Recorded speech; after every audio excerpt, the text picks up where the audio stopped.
Now, how in the name of Zeus's butthole did you get out of your cell? Hey, watchers. Due to the recent passing of the great Sean Connery, this week we thought it was appropriate to honor his memory and cover a movie he starred in. This movie also features two other Hollywood legends, the king of summertime action blockbusters, director Michael Bay, and the master of meltdowns himself, Nicolas Cage. So let's get ready to head to the city by the bay and home of the greatest baseball team in the world. Ladies and gentlemen, it's time for the San Francisco treat, 1996's The Rock.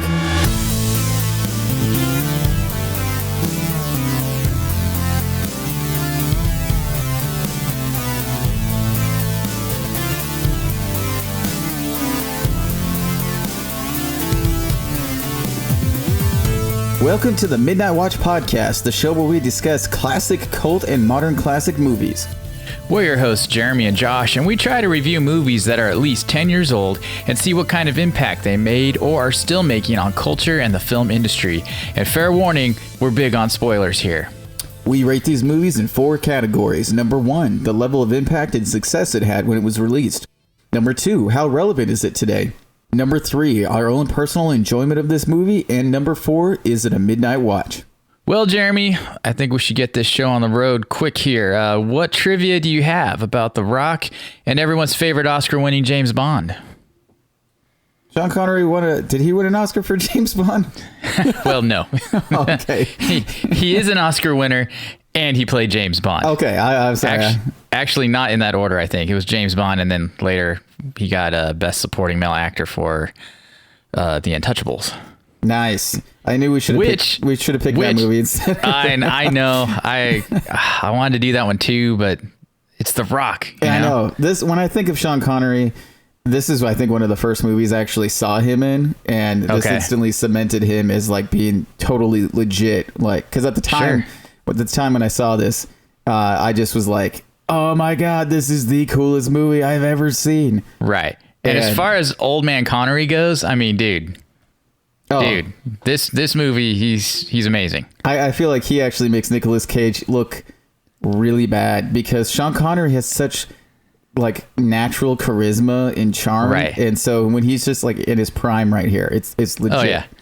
Okay, now back to that. So, The Rock, back to the back, but directed by Michael Bay and written by a bunch of dudes. This score was by Hans Zimmer and Nick Glennie Smith. I've not heard of that person. Let's see here. The budget is $75 million, and the box office was $335 million. So this was a definite hit for sure when it came out. Starring Sean Connery, Nicolas Cage, Ed Harris, Vanessa Marcil, David Morse, Michael Biehn, William Forsythe, John C. McGinley, and horror legend Tony Todd. Like, I was pretty psyched that Tony Todd was in this. It's stacked. I mean, it's hard. I mean, man, we're going to have a hard time discussing everybody in this movie, and we're really trying to honor Sean Connery because it's stacked. A ton of people here. Dude, I totally agree. I saw John C. McGinley, and I was like, it's Dr. Cox. I know. The whole time when he's amazing. Yeah, him and that dude with the freaking like top knot hair, I was just like, there's Top Knot and Dr. Cox. Like, swaggering in there. Dude, there's so many like big pants scenes in this movie where just like people are like, let me tell you what I think, and blah, blah, blah. And like, and then I just expected The Rock to pop in and be like, can you smell what The Rock is cooking? And so I know. It's so over the top that this would totally work in the Fast and Furious franchise. Yeah. But except for, Sean Connery, I think actually is the one, him and Ed Harris are the two people that really cement the movie as, this is actually supposed to be sort of serious, because Nicolas Cage is full on Nicolas Cage in this movie. Oh yeah, no doubt. I don't have too much trivia about. I mean, we can dive into it in just a minute. So let's go through that synopsis. All right. So we've got once again, as always. I don't want to say as always. Maybe someday we'll, not do this. But thank you, Wikipedia. A group of rogue U.S. Force Recon Marines, led by disenchanted Brigadier General Frank Hummel and his second-in-command, Major Tom Baxter, storm a heavily guarded naval weapons depot and steal a stockpile of deadly VX gas-armed M55 rockets. losing one of their own men in the process. The next day, Hummel and his men, along with newly recruited Marine captains Fry and Darrow, seized control of Alcatraz Island, taking 81 tourists hostage. Hummel threatens to launch the rockets against San Francisco unless the U.S. government pays him $100 million from a military slush fund, which he will distribute to his men and the families of recon Marines who died on clandestine missions under his command, but whose deaths were not compensated. Hey, real quick. When he said $100 million, I all of a sudden thought of Dr. Evil. $1 million. That's actually not a lot. $100 million. Okay, I'm sorry. Back to the synopsis. The Pentagon and FBI develop a plan to retake the island with a U.S. Navy SEAL team led by Commander Anderson, enlisting the FBI's top chemical weapons specialist, Dr. Stanley Goodspeed. FBI Director James Womack is forced to offer a pardon to federal prisoner John Mason in return for information. Mason, a 60-year-old Scottish national imprisoned without charges for 2 decades, is the only Alcatraz inmate ever to escape the island. After being set up in a hotel, Mason escapes, resulting in a car chase with Goodspeed through the streets of San Francisco. While Mason seeks out his estranged daughter, Jade, Goodspeed arrives, but he covers for Mason by telling Jade that Mason is aiding the FBI. Goodspeed, Mason, and the SEALs infiltrate Alcatraz, but Hummel's men are alerted to their presence and ambush them in a shower room. All the SEALs, including Anderson, are killed, leaving only Mason and Goodspeed alive. Mason sees his chance to escape custody and disarms Goodspeed, but is convinced to help defuse the rockets after the Marines use explosive devices to flush them out. They eliminate several teams of Marines and disable 12 of the 15 rockets by removing their guidance chips. Hummel threatens to execute a hostage if they do not surrender and return the guidance chips. Instead, Mason destroys the chips and surrenders to Hummel to try and reason with him, as well as buy Goodspeed and some time. Though Goodspeed disables another rocket, the Marines capture him. With the incursion team lost, the military initiates their backup plan, an airstrike by FA-18s with thermite plasma, which will neutralize the poison gas and kill everyone on the island. Mason and Goodspeed escape, after which the former explains why he was held prisoner.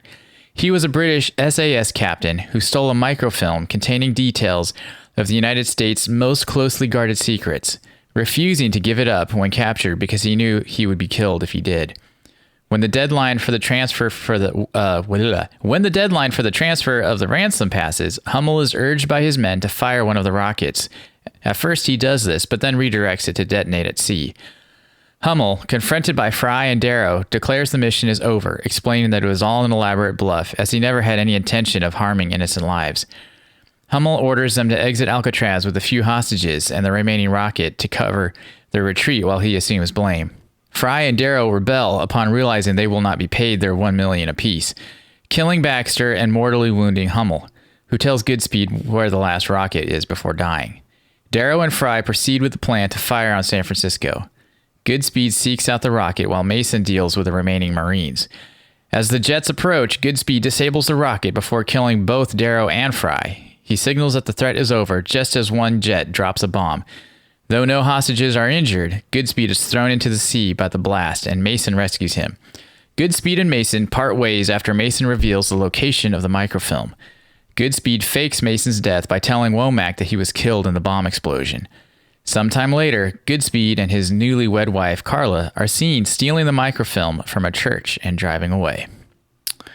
So Michael Bay actually wanted to potentially do a sequel where he had an idea where it was going to be Nicolas Cage and his wife like on the run for the United States government because they had the microfilm and they would somehow pull Mason back into it. I don't think the idea ever really had a lot of traction, but I actually think that would be kind of a fun movie just to see these two people again. Right. Yeah, it would have been super cool to bring Sean Connery back, especially if it was kind of a while later. Yeah, that would be pretty sequel. That would be pretty awesome. So before we dive into the rest of The Rock, let's talk about Sean Connery just for a little bit. I was saddened to hear of his passing, but he's 90 years old. That's a good run. So that is. Yeah, we should all live, fairly healthy lives until that point, I would say. I would hope so. The thing that I always compared him to as basically kind of a level of how good the movie is, like acting wise. So like my thing is, but Sean Connery is in some horrible movies, and but he always makes them better because he's in the movie. Versus a prime example, Nicolas Cage is also in a lot of horrible movies, but he doesn't make the movie any better. And so there's unless you're just into, this is a horrible movie with Nick Cage, it's amazing, which sometimes that's exactly what you're going for. Well, that's what you're going for, though. But like Sean Connery's movies, though, like he literally elevates the films that he's in. Yeah. And for sure, like you said, the movies might be bad. He never is. Right. He's pretty much, I mean, not that I've seen every single one of his movies. I have seen quite a few of them, but he is amazing. He just, I mean, it's like, to me, this movie, I'm going to get way ahead of myself, but I got to say it. To me, one of the biggest things of why this movie, I think, kind of holds up is his acting. Right. Is what makes it legit. And Ed Harris, obviously, he's another one that he just seems to get better the older he gets as well. Yeah. I definitely agree with that. Sean Connery, though, he killed it in everything. Like, dude, he killed it in Darby O'Gill and the Little People. I mean, absolutely. My goodness. But in all seriousness, though, that movie actually was the movie that producers were like, hey, you want to play James Bond? And then who knew that James Bond was just going to blow up and be what it is nowadays? Right. Like, that's freaking crazy. So I actually had not seen him as James Bond until years later of watching other movies with him. Like, I knew he was James Bond, but it took me forever to get to Dr. No, From Russia with Love, and all that stuff. So what was do you know what the first Sean Connery movie was that you watched? That's a good question. I sort of feel like it was that movie he did with Richard Gere. Was that First Night? Yeah. I think that was actually the first movie I saw him in too. And I knew he was James Bond. Like, I knew obviously what James Bond was. I knew who the different Bonds were, but I take that back. Completely take all that back. I had seen Darby O'Gill and Little People as a kid. Right. So I guess that's my first time seeing him, but I didn't realize that was Sean Connery for the longest time, because he looks kind of different in that movie than, and he's so young. He's very I think young. That's his real hair too. He's very young. He sings. He dances. Right. Yeah. It's so different than anything else he ever did. I think that's why it's easy to forget that was him. Right. And even though it is one of the highest rated movies that he's done on Rotten Tomatoes. So pretty amazing. It is. But speaking of amazing, a few quick facts for Mr. Connery. So we were talking about how he won an Oscar in 1988 for The Untouchables, and he won Best Supporting Male Actor. Total fun fact. So the presenter for that category in 1988 was none other than Nicolas Cage. Dude. Yeah. What in the name of Zeus's butthole was that? Exactly. And he was definitely firing on all pistons. So, and then the following year in 89, he won People Magazine's Sexiest Man Alive award for the year. There you go. Which is saying something, because he was 59 when he won that. And I think to this day, he's still the oldest recipient of that prestigious award. I think I honestly think, though, he was kind of like, there's some actors that just keep getting better with time, and I definitely feel like he was that as well. And it was great because he could be so serious in different roles, and then you see him in Indiana Jones and The Last Crusade, and he's so funny in that movie. Right. Well, he loved comedy. Like, he was not afraid to, crack some funnies and make a fool of himself. And that's as crazy as it, him make a fool of himself. It's like that never really worked. He was always just so good. Yeah. But yeah, and the other thing too, he was not afraid to embrace the change of, as he got older. There's a lot of other actors from his generation, you could say, and once they hit their 40s, a lot of them just fell off. They just they weren't getting the younger roles anymore, and they never transitioned. And he made a point to say that there was different people in his class that just fell off, and he had decided I'm gonna embrace getting older and the roles that go with it. And arguably he had some of his best roles, and I mean, he won a freaking Oscar. Yeah. So I mean, there you have it. Which is pretty interesting too, for the way he he died inside the Untouchables, like the way he was gunned down in that he hated the squibs so bad that like he was like, I'm never going to do squibs ever again after this, which is pretty crazy. Because I mean, that scene's he gets shot like 20 times in that, so that probably he said it hurt real bad. So he was like, he was like, forget that. Right. But anyways, jumping back into, are we ready to jump into The Rock? And he was knighted in the year 2000. Oh, which that's awesome. Seems like I guess he was nominated for that, or a few years earlier, but being a very proud Scotsman, he was very outspoken about the politics of Scotland's freedom and separation from the United Kingdom. So there was definitely a political bent. There were some people that were not happy with his views on that, and so they were trying to block his knighthood for a while. And apparently that you don't stop Sean Connery. Let's put it that way. Well, I think it'd be kind of hard to not do that, because he was the first James Bond, and he was in like, 7 or 8 James Bond movies. So right. I mean, for that alone, and for what that franchise had done for, England, as an English character in literature and in the movies. I mean, that's huge. So he definitely deserved it. But politics can definitely get in the way. Yep, as they often do. All right. Okay, so let's see here. Jumping into The Rock. So, so the trivia that I got here is kind of scattered and stuff, but it's pretty interesting. This was just Michael Bay's second movie after Bad Boys. And so actually this is Michael Bay's favorite movie that he's ever done, which is pretty awesome. I saw that. Yeah. And also Sean Connery's favorite movie of the 90s that he did. So I thought that was pretty cool. It means that I think they got along pretty well, to be honest, because from like Sean Connery kind of went to bat for Michael Bay with the producers, because Michael Bay was a young director and the producers were giving him a bunch of crap on for example, did you read about how with the chase through San Francisco, he said that's one of the hardest things he's ever had to do in a movie, like I heard about that, getting all the permits and everything like that.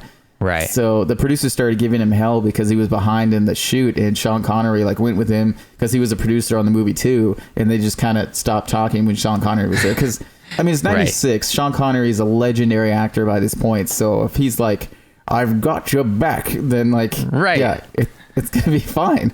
So you got that article I sent you, right? I didn't click on it. What did you? Yeah, read it, because there was an article specifically talking about that story of where they were over budget.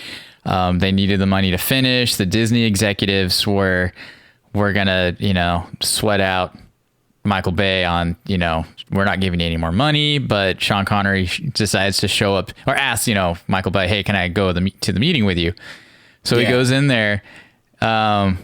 And quote, he says, "This boy is doing a good job, and you're not. Oh, and you're living in your Disney effing ivory tower, and we need more effing money." And without missing a beat, they responded, "Oh, okay, how much?" Yeah, no joke. I mean, the movie made $335 million, and so that's a legit hit, especially in the 90s. $335 million. Yeah, that's a good movie. That's amazing. So. Yeah. And apparently he was wearing his all plaid golfing outfit because he was a very avid golfer. That doesn't surprise me. I could see that. Yeah. Well, the Scots invented golf, so I could see where he would have been all about it. That's pretty awesome. And also, this is Michael Bay's highest, the critical rating. It's got a 66 on Rotten Tomatoes. Most of his movies are rotten on Rotten Tomatoes. Right. I'm not a big fan of Michael Bay's movies, but I will say, though, when I was younger, I enjoyed them. So I definitely understand why they make a ton of money. Yeah. Well, I don't know, man. I feel like they are, like in the intro, I called him the king of summer blockbuster, action movies. But I just feel like his movies are like kind of the ultimate popcorn movie, where it's just tons of explosions. I always think explosions when I think Michael Bay. And it's Michael Explosions Bay. Right. And it's not going to be good. I mean, there's not going to be a lot to the story, or the acting doesn't tend to be that great. But you're in for a thrill ride. Total, just, Well, see, that's where I disagree with you. Junk food thrill ride. Dude, I disagree with you. I think that his most of the time his movies are all explosion but no impact.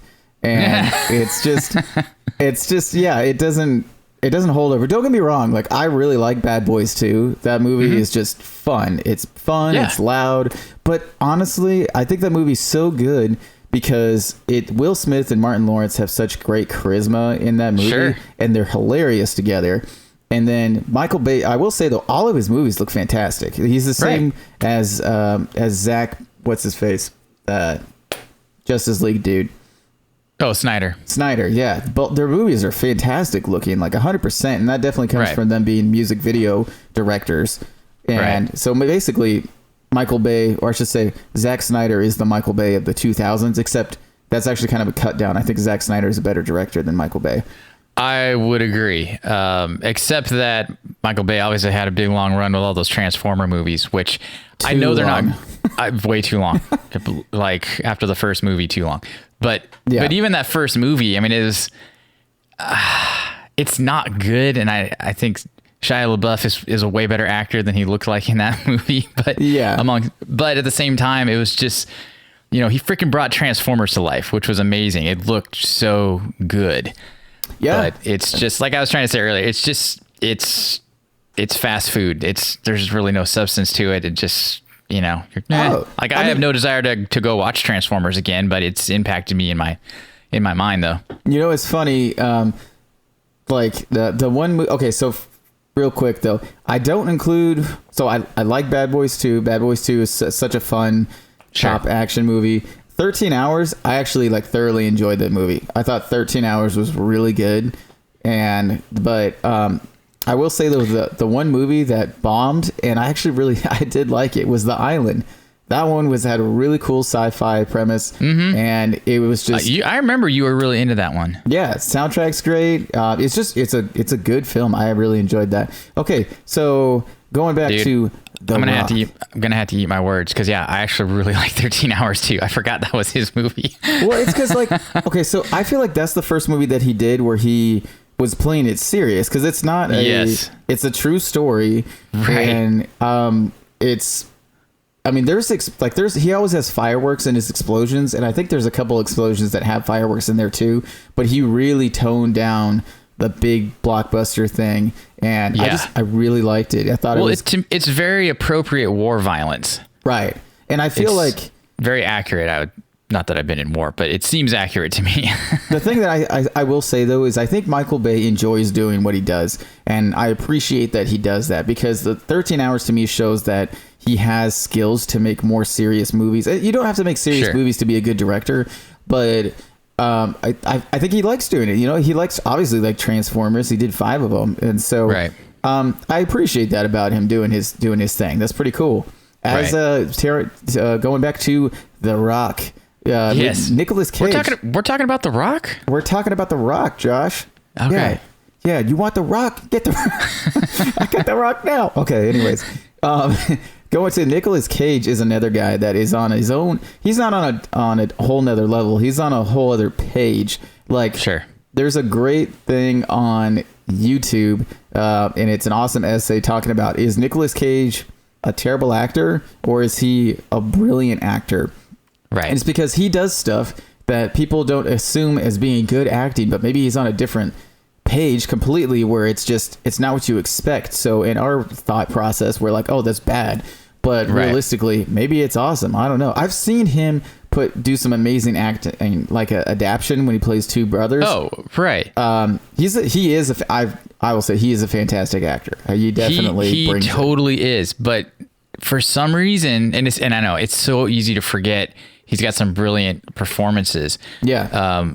He's Academy Award winner. I was gonna say he won an Oscar. So he's definitely got some really brilliant roles that he's done. But for whatever reason, his craziness, his freak out moments. I mean, there's all those YouTube videos of every freak out moment, and all that. It's unfortunately they outshine the legitimacy of what he's accomplished and what he still can accomplish. I mean, he's right.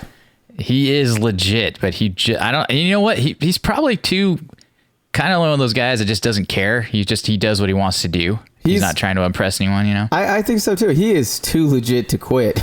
And so hey, But no, I totally agree. He's just the type of guy where I'm not going to pass judgment on his personal life, but like I really feel like, he just does what he wants to do. And that's cool. Like, absolutely. Yeah. And so I just find that to be awesome. He's in some pretty fun movies. So going back to The Rock. That's right. We're doing The Rock. We're talking about The Rock. Yeah. Right. And so with this one, a lot of people didn't think that he could be an action star. And this was the first movie that kicked off the trilogy of 90s classic movies that he was in. He was in this, then he was in Face Off, then he was in Con Air, and then he went on from there. And so, to be honest, actually, though, he annoys me in this movie. For sure. I did not 100%. Enjoy him in this movie. No, I mean, when you see those collage videos of those mashups of all of his, freak out moments, I mean, a lot of them are from this movie. He just has so many spastic scenes that are funny, but you're just, like you said earlier, you're like, it just makes Sean Connery look that much better. Oh, he even says But funny thing, Sean Connery, allegedly, one of the reasons he signed on with this movie is because he found out Nick Cage was a part of it, and so he was like, cool, I want to do it. Oh yeah, absolutely. I mean, so there's obviously some respect there. And Nick Cage does deserve respect. I mean, like, he's such a weird actor in that he deserves respect, but he's weird. Yeah. It's hard to he is an enigma because he's like terrible in some movies, but maybe he's secretly brilliant. But then he's like obviously brilliant in other movies. So anyways, there's another podcast out there. I wanted to do a separate podcast strictly about Nicolas Cage movies, and I found out they already did it. And it's called Uncaged, and it's like 100 episodes because he's in over 100 movies. And they do 100 episodes in 100 days. And anyways, it's hilarious. That's awesome. So back to The Rock. Yes, The Rock. Let's see here. Surprisingly, most of Nicolas Cage's dialogue was ad-libbed. Wow, who would have thought? And so that's why you were telling me right before we started the podcast, like the whole Zeus's butthole line comes out of nowhere, and it's like, what? Like, it doesn't make any sense. It's not even like Anchorman where he's like, by the beard of Zeus, because that makes sense because it's an Anchorman, but like, this movie's like semi-serious and it's trying to be patriotic and feel good at different times, and then you got his Nicolas Cage who's like, I don't know about you, but I just really want to find some rockets. He's just like, oh my gosh. Anyways, well, it's funny too because he's not just the comic relief guy. Like, he's got some kind of legit tropey action scenes that he does that really truly make him, that action star that we really see him in Con Air and Face Off. Yeah. And so there's definitely other, action movies where you have that comic relief side character, but that's really not him, but he's got some just ridiculous lines in this movie. Right. And that whole, I think this is the last thing I'll say about Zeus's butthole, but, but anyways, Michael Bay, of all people, who has stupid masturbation jokes in his Transformers movies that are just cringeworthy, wanted to cut that line out of the movie. And Nicolas Cage was like, no, you leave the line in the movie. Right. And I'm just like, okay, if Michael Bay wanted to cut that. Right. Anyways, and Nicolas Cage was like, it's going to be magic, man. It's going to be magic. And hey, it's a very quotable line. What can I say? It is. It totally stands out in that movie. Yeah. So, but I think the other thing too, I mean, this is Michael Bay's second movie, right? And he's working with some really seasoned actors. So I was surprised how much input Sean Connery brought to the table. Yes, with his own screenwriters to come help rewrite the dialogue for his parts. Yes, so he had a lot to say, and then obviously all the funny stuff in the movie was Nick Cage, ad-libbing. Yeah, and and demanding that it stay in the movie. So. Yeah. I mean, Ed Harris having a lot to say. So definitely it was a growth movie for Michael Bay. Like, I feel like one thing that grabbed me right off the bat is there's some super like melodramatic scenes. Oh yeah, especially like at the beginning when Ed Harris is talking to his wife's tombstone about, I got to get this done, I got to do this, and it's like trying to be emotional and kind of patriotic, but it's kind of painful to watch. You're like, it worked for the 90s. Right. But it's Ed Harris though, because then there's other parts later in the movie where it's classic Ed Harris, where he delivers these mundane lines, but just so well, and you're just like, oh, he's amazing. Yeah. So I don't know if it's because there was less. All of his like non-impact scenes are really amazing and stand out to me, and maybe that's because Michael Bay wasn't really bugging him about, what he wanted. Just say the line, kind of a thing, or something. And then because you don't need to. I don't think you really need to tell Ed Harris what to do. Yeah. No, that makes sense. And the thing is, that's funny too, is like apparently Michael Bay, like the average shot in this movie is 2.5 seconds long. And that makes sense because Michael Bay was a music director, or music video director. And I like filming stuff kind of the same way. I like it fast, snappy, keep it quick. Right. But Ed Harris was annoyed because Michael Bay would normally do really close-ups shots for his shots, and he was like, "I'm acting with my entire body language, and he's only focusing on my face." Right. And I was just like, "That's funny." But yeah, Ed Harris though, I think he really does cement the film though, because he does have the melodramatic scenes, but he actually does do it pretty well. You feel sorry for him at the end of the movie. You're just like, no, I get it. Like, this guy is in a position where he doesn't want to be here. He thinks he has to do this. And the fact that he doesn't actually he shoots the rocket and then he decides to, have it not hit San Francisco. But because he's like, I can't do it. Like, that's innocent lives. And that goes against, I like that. I think that's pretty good. Yeah. Now, I will say, cool. The guy who is criminally underused in this movie is Michael Biehn. I love Michael Biehn, and anytime he's in the movies, I love Michael Biehn. Like, he's just such a fun actor to watch. Yeah. Well, I saw when I was reading some stuff about the movie, because he's played a Navy SEAL. Well, in that movie Navy SEALs that came out in the early 90s or late 80s.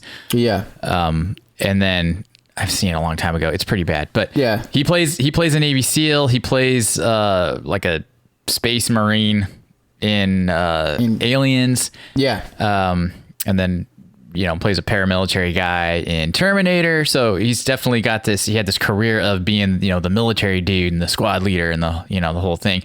But apparently they actually had Navy SEALs or ex-Navy SEALs in the squad that he was leading in the movie. Right. Just for the authenticity. And he was totally like freezing up and, locking up because he was, it's like, these are real dudes. I'm just an actor. These guys really know what they're doing. And it was kind of freaking him out. I think that's kind of cool though, because that shows the respect that he actually has for the people that are in the service. And I think that's pretty legit though. Because I mean, obviously they enjoyed being in it because that's freaking cool. And I like that. But yeah, that's a fun little tidbit. And to be honest, that whole scene, that exchange between him and Ed Harris in the shower. Yes. The shower sounds room. Terrible. Like, what movie were we watching? What were you watching? I was watching the unrated version. What about you? Oh, okay. Anyways, and he's like, stand down, soldier. And Michael Bihn's like, I will not give that order. Like, that scene actually got to me. And it did. I thought me too. They sold it really well, where they were just like, both of them were men of honor to a certain point, and they had respect for each other, and they didn't want it to happen. And then it just, they had to. It's fire. Awful. It's, brothers killing brothers. It's so awful to watch and painful. And to me, that's a good precursor to watching 13 Hours, and you see the respect that he has, or at least that he's able to capture on film of the military, and that brotherhood of soldiers, fighting and serving together. Mm-hmm. And because that 13 Hours is just a total emotional ride of, oh my gosh, these guys, what they're doing in that situation. And here you see that just it's so painful. That's where he nails the emotion. Yeah, like, out of all the other melodramatic kind of cheesy parts where he tries to be really, dramatic, that scene nailed it, and it's very powerful. I think I'll always remember that scene, from the movie. Yeah, I agree. And there are some cool scenes in this movie. I remember, there we go again. Totally forgot. Hey, when was the first time you saw this movie, Josh? That is a great question. I have no idea, because I remember watching Con Air when that came out the following year. That was one of the first. I think Con Air was 2 years behind. I think it was 98. Could have been. Yeah, it was 97 or 90. I think it was 97, because I I rented it with you're right, 97. I'm sorry. With Tim, and I think we were still in high school then. Yeah. And that was like one of the first like rated R movies that we watched. Oh, that's cool. Yeah, and that movie blew me away for years, probably for a solid 10 years. I thought that was the coolest action movie I'd ever seen. Well, that's how I felt about this movie when I saw this movie. I thought this was the coolest movie I'd ever seen. Yeah, and so I'm pretty sure I watched The Rock probably within a year of watching that, because all of a sudden I was obsessed with Nick Cage because I thought he was the coolest action star, and he does have that sexy Southern voice inside Con Air with that long dreamy hair. Yeah, right. Got the wife beater shirt on. Put the bunny down. I don't remember. I don't remember him at all, except for that's my favorite meme of him winking. I send that to freaking everybody. Anyways. So, yeah. Back to The Rock. Yes, The Rock. We're covering The Rock. Something that jumped out to me, the soundtrack by Hans Zimmer, who... I don't know. I feel like one of his biggest things. And Lenny Smith. Don't forget about Lenny Smith. Sorry, Lenny. But obviously the guy that did soundtrack for Pirates of the Caribbean, and in this movie. Okay, Technically, Hans Zimmer did the soundtrack for the second and third one. It was a different composer who did the first one that actually did all the freaking awesome music. Are you sure? Yeah. Let me look that up real quick. I was surprised because Hans Zimmer actually. Okay, let me just pull that up real quick. Because I thought he was at least involved with it. I swear he's in the. Or you know what? I might just be thinking of purely the director. What's his face? No, it's Klaus Badelt who did the music for the first movie, and then all of the themes that he did, which we fell in love with. He does a lot of collaborations with Hans Zimmer, but right. Anyways, I'm not aware of Hans Zimmer actually being involved with the first movie, but he did do the rest of the movies. Right. Well, okay. So I might be able to save what I'm about to say here, and not sound like a complete idiot. What were you going to say, Josh? So, anyways, there's a lot of elements in this movie that totally sound like Pirates of the Caribbean, just with a dun dun dun dun dun dun dun, like kind of horn lines and whatnot. It sounds very, very much like Pirates. So if what's his face, the other guy that's collaborated with Zimmer in the past, I could see where maybe they're very similar in their tastes. Yes, and maybe that's why it does sound alike, because they have similar tastes on the movies they've worked with together. So. Yeah, I could see. So actually, I'm glad you brought that up, because I forgot I wanted to talk about that. I actually think if there was no music in this movie, that this movie would drag. But the music, it has so much energy and excitement in it. Like every scene is just like fast paced because of the music, and then the fast cuts work, which is funny because they did a test audience thing, a test audience run, and that was without the car chase at the beginning. And then they thought that the first like half of the movie was slow, so they actually went back and shot the car chase scene, which I think the car chase scene is one of my favorite parts in the movie. It's cool, fun. I just also I like that they actually shot this movie in San Francisco, and they shot almost the entire film on Alcatraz.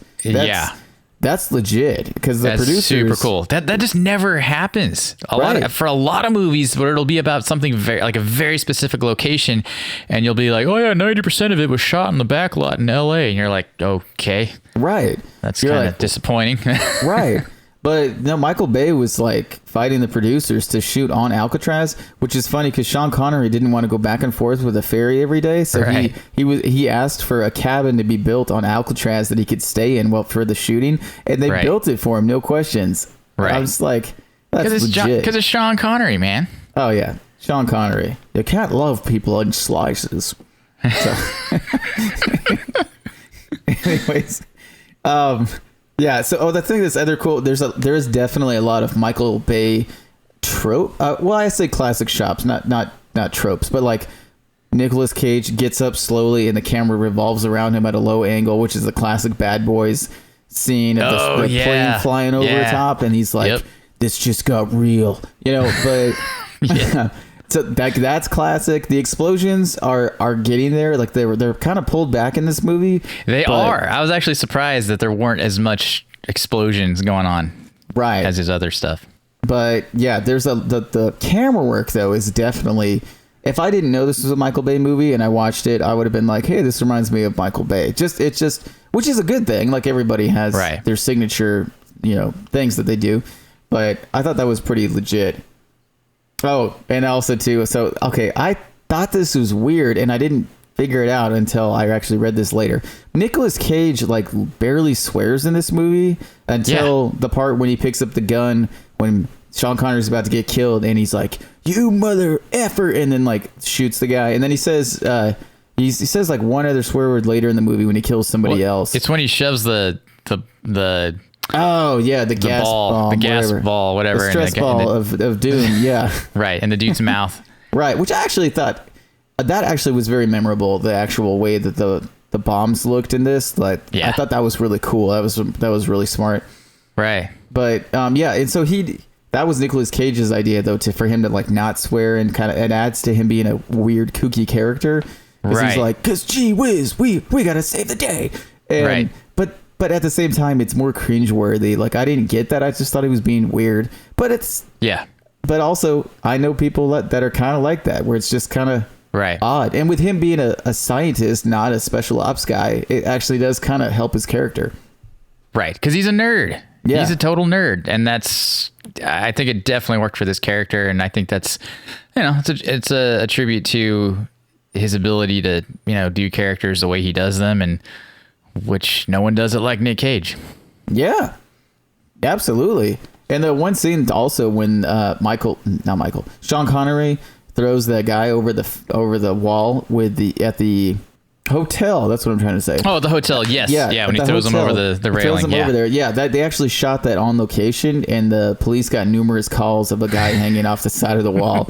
And I was like, I don't know. I think that Michael Bay, though, he was pretty ballsy, like when he was younger. And don't get me wrong, like I think that Hollywood embraced him because his movies were making money. Like I think the first dud that he did was The Island. Every other movie that he's done, excluding maybe like the last Transformer movie, has been a pretty big hit. So like Jerry Bruckheimer and Don Simpson, they were making some money off of him. And so yeah, for sure. And like I like how you said he was the Zack Snyder of the 90s, which I think is very true, because when Zack Snyder came out and he did Day of the Dead, and then Dawn of the Dead, and then 300. I mean, 300 was, like, oh my gosh. And then, then we were aware of after that. But that's definitely kind of like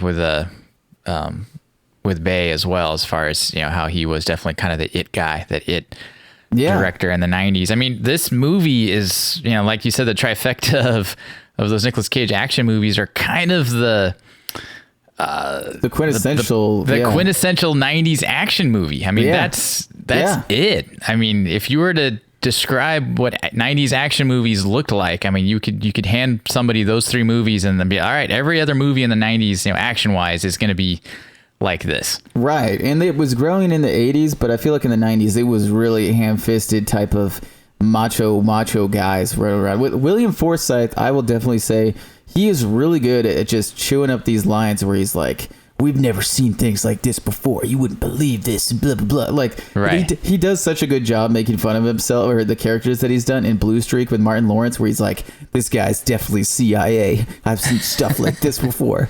Like, he's just so funny in that movie.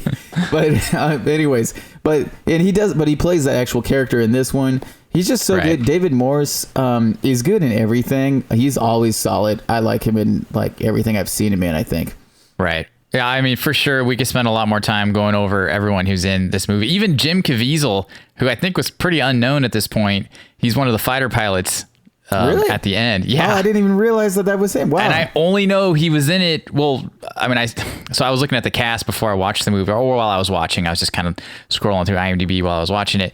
And then I saw right at the end of the list was Jim Caviezel as, one of the fighter pilots. I'm like, what the heck? So I was looking for him, and he's definitely got some full shots where you're like, oh, that's him. Dude, I'm going to have to go back and see that. I didn't know that he was in it. That's pretty legit. That's awesome.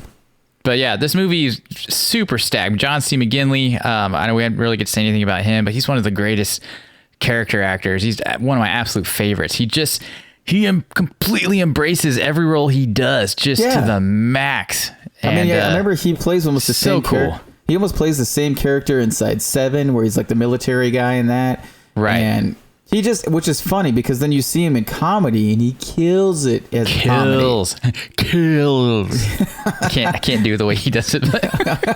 He's so expressive though. Oh my gosh. Yeah, one of my absolute favorite, not just favorite actors, but especially when it comes to comedy, his comedic stuff is amazing. Yes, absolutely, man, absolutely. I will say I love me some Tony Todd. Anytime he's in a movie, he's just he's such an awesome actor. The Candyman himself. He didn't have too much to do in this movie, but I'm glad he was in it. I'm happy to see him in any role. Right, and it's crazy. It almost seems like a movie where there's one of those ones that was stacked on purpose, where it's all these famous people that were just there, and I guess a lot of them were famous even at that time, but I don't know. Yeah. Like, I don't know if David Morrison, I mean, Michael Biehn definitely had made it by then, but I feel like that was probably right when he was starting to fade more into the limelight, because then he kind of didn't do as many movies in like the 2000s and stuff, unfortunately. Right. But anyways, yeah. So we should probably sum this movie up, though. Sounds good. Yeah. Do you got anything else before we go into our final verdicts? The last thing I put on my notes as I was finishing the movie is just that everything that we've talked about this movie, it's very 90s, blah, blah, blah. And dude, Sean Connery absolutely makes this movie. Yes. In my opinion, he legitimizes it. Any staining power to this movie, anything that makes it relevant today as just a decent movie to watch. Right. Take out the cheesy one-liners, take out the, Michael Bay early on, figuring things out and whatnot. The way that he acts in this movie is so solid, so just a level of perfection, and just he's amazing. Yes. He was absolutely, worthy of every award and accolade he ever got. I was upset when I found out he passed. I mean, I knew he was old, but it was a bummer. He was a very good actor. Like you said, even the bad movies he was in, he was amazing. Yeah. So, but yeah. Yeah, he's absolutely the best part of that movie, in my opinion, and why it still holds up today. Yeah, no, I definitely agree. Because, like, even for example, like Prince of Thieves, he shows up for like 5 minutes at the end of the movie as King Richard, spoiler, and you're just like, yeah, of course that's King Richard. He does, to me, he always portrayed a type of royalty in like a different level. Yeah. And so with him being King Arthur and different things like that, totally makes sense. Even when he's wearing a Speedo and suspenders and Sardos with which I just watched that movie. That's a bonkers weird movie, but that is a bonkers weird movie. He's still amazing. Yeah, I saw the picture of him from that and I was like, I have to watch that movie. I don't know what it's about. And I actually I like the director.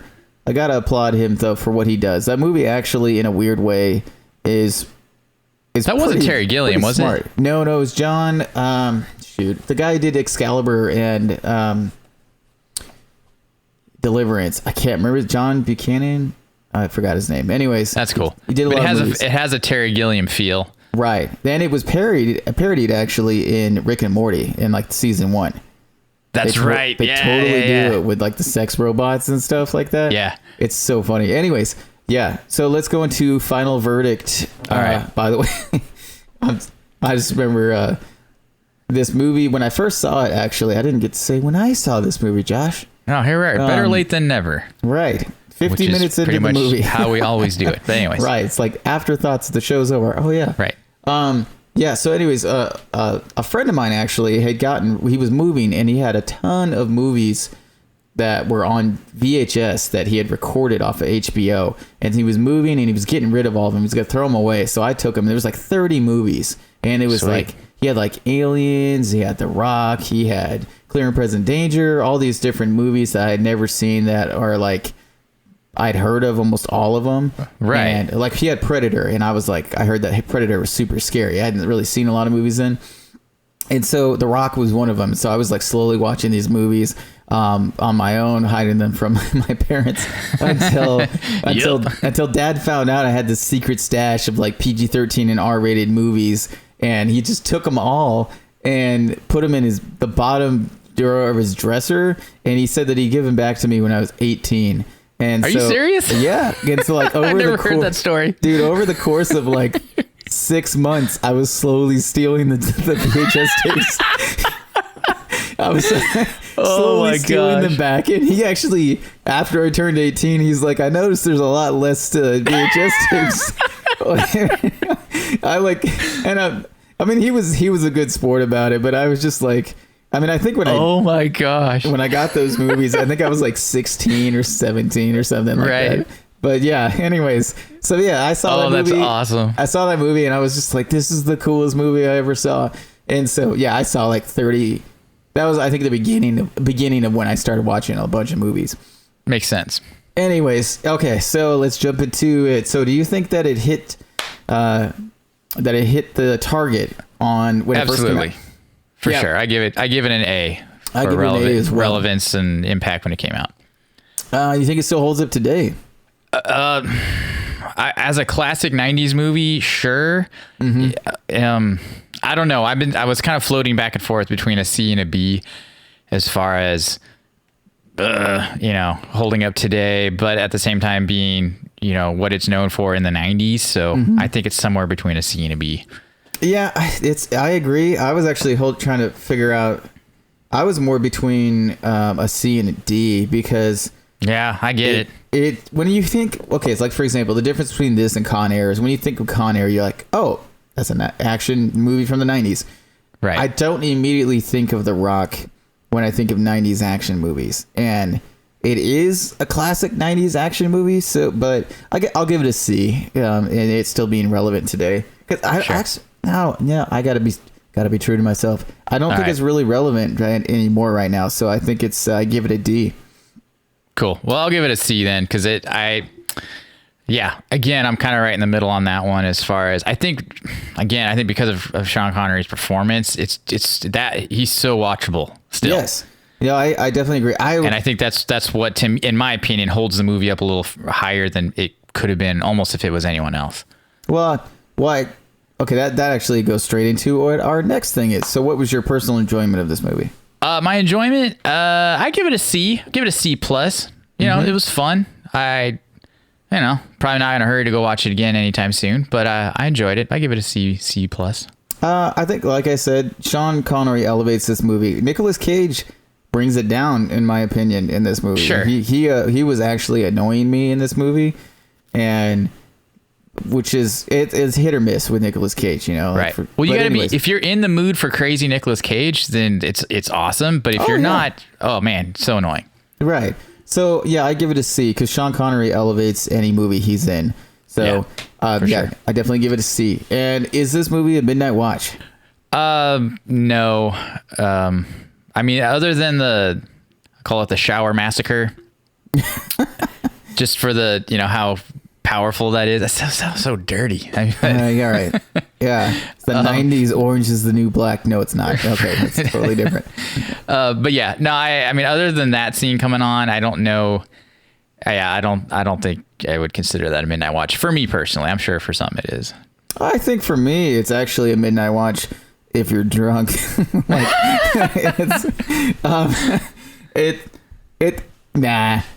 not a midnight watch, but it's not a bad movie though. Like absolutely. I had a lot of fun rewatching it.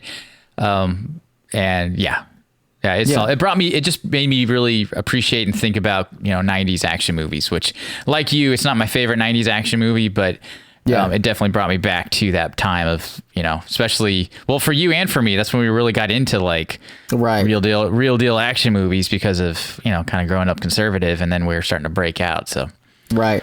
I definitely agree. And before, because The Matrix came out at the end of the 90s, and that completely changed the game. And so everything before that, when you expect this was, I wouldn't say this was super hard hitting as a serious action movie, but it was considered this is a intense action movie for sure. Right.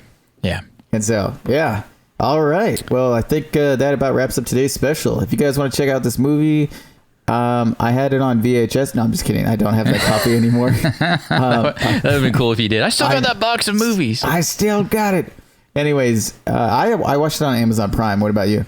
I had Hulu. I watched it on Hulu. Ah, there you go. Okay, special thanks to our sound producer, Jake Colvin. If you guys like this episode, we'd love it if you shared it with your friends or anyone that you think would like it. Please subscribe. We'd love a 5-star rating if you're listening on Apple Podcasts. We're on Stitcher, Spotify, Google Podcasts, just about everywhere else. Check us out on Facebook, Instagram, and if you'd like to email us, you can hit us up at themidnightwatchpodcast@gmail.com. That about does it, everybody. Thank you so much for listening. You guys have a fantastic week, and as always, keep up the watch.